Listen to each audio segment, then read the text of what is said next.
ajandayaasha shirka ugu waaweynaa waxaa ka mid ah warbixinta amniga oo laga dhageystay wasaaradda amniga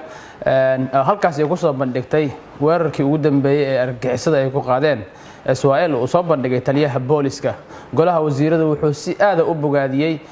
laamaha ammaanka sida ay uga falceliyeen ama ay ula falgaleen weerarkii argagixisada ahaa halkaas isku dayga ay rabeen in dadkaas shacabka meesha ay ku waxyeeleeyaan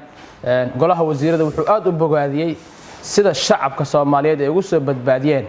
ciidamada booliska iyo dhammaan laamaha amniga qaybihiisa kala duwan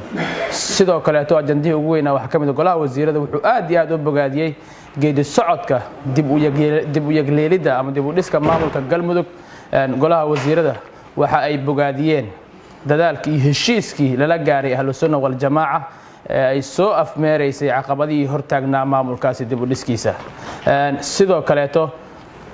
golaha wasiirada wuxuu maanta ansixiyay hindisa sharciyeedka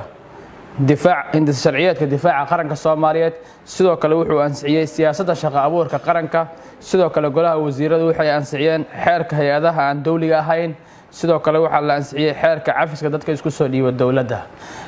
waxyaabaha kala dheeriga ah ee meesha shirka golaha wasiirada looga hadlo waxa kamid ahaa ra'iisul wasaaraha xukuumadda federaalka Soomaaliya Mudane Xasan Cali Kheyre waxa uu faray